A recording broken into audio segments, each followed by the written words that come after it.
Hi friends, welcome back to my channel. Now we are going to discussing about chapter 7 mock test in NISM series 9 merchant banking. First question. Which of the following best describes a merger under the Companies Act 2013? Option A. One company acquires shares of another but both continue to exist. Option B. Two or more companies combine into a single entity with one surviving or forming a new entity. Option C. Buying only the assets of another company. And option D. An informal collaboration between companies. Correct answer is option B. A merger involves the amalgamation of two or more companies into one, either through absorption or consolidation. Next question. Under the SEBI SAST regulations 2011, an open offer is triggered when an acquirer's shareholding crosses option A 10%, option B 15%, option C 25%, and option D 51%. Correct answer is option C.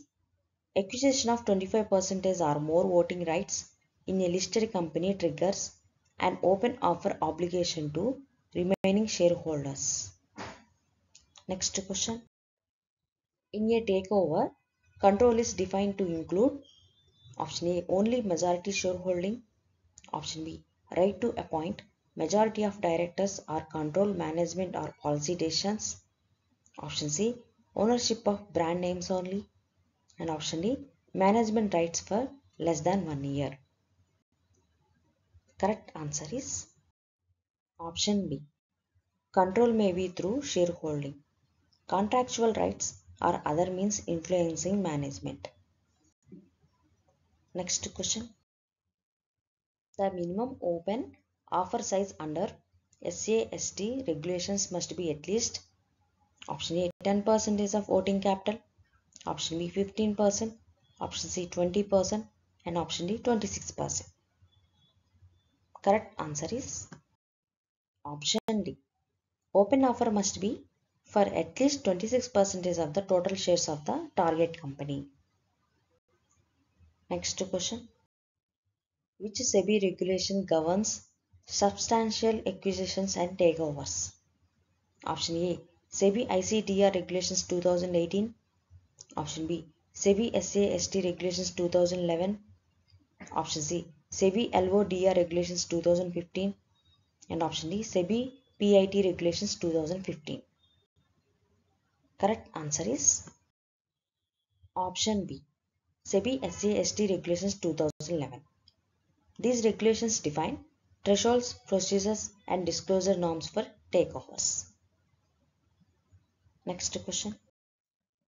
A scheme of arrangement under the Companies Act must be approved by option A only shareholders, option B only creditors, option C National Company Law Tribunal after shareholder and creditor approval, and option D SEBI.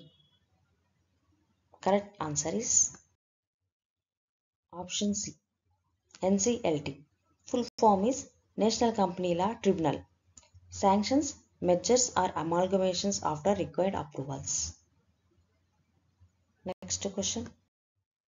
Under SAST, a creeping acquisition allows existing shareholders holding 25% or more but less than the maximum permissible non-public shareholding to acquire up to option A 1% for financial year, option B 5%, option C 10%, and option D 15%. Correct answer is option B. Shareholders can increase holdings by up to 5% in a financial year without triggering an open offer. Next question. In a hostile takeover, the acquirer option A obtains prior consent of target's board, option B makes an offer directly to shareholders without target board's approval, option C buys assets only, and option D collaborates under a joint venture. Correct answer is option B makes an offer directly to shareholders without target board's approval. Next question. In mergers involving listed companies, which SEBI regulation ensures post-merger listing compliance? Option A. SEBI LODR Regulations 2015. Option B. SEBI ICDR Regulations 2018. Option C. SEBI SAST Regulations 2011. And option D. Companies Prospectus Rules 2014. Correct answer is option A. LODR ensures continuous disclosure and corporate governance post-merger. Next question. An acquisition through share purchase agreement generally requires option A. NCLT approval only.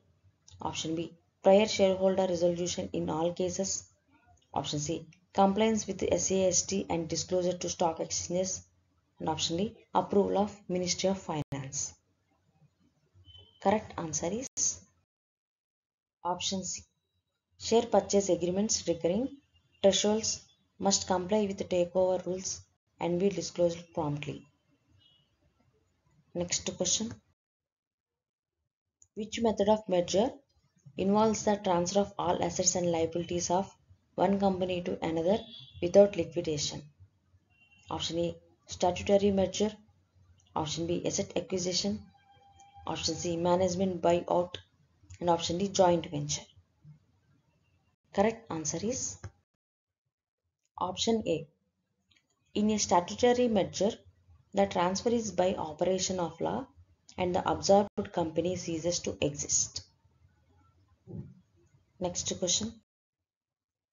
Under SAST, public announcement of an open offer must be made within how many working days of triggering event? Option A 1 working day, option B 2, option C 4, and option D 5 working days. Correct answer is option A 1 working day. Prompt disclosure ensures transparency and market fairness. Next question. Which of the following is not a motive for mergers and acquisitions? Option A. Synergy benefits. Option B. Market expansion. Option C. Tax benefits. And option D. Reduced market share. Correct answer is option D. Reduced market share. Mergers and acquisitions aims to enhance, not reduce competitive position. Next question.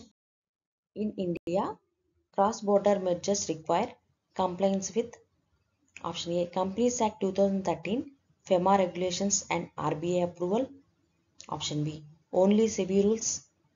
Option C. Only Companies Act 2013. And option D. Only FEMA regulations. Correct answer is option A. Companies Act 2013, FEMA regulations and RBI approval. Cross-border mergers must comply with corporate, foreign exchange and central bank rules. Thank you for watching my video. Please subscribe for more chapters.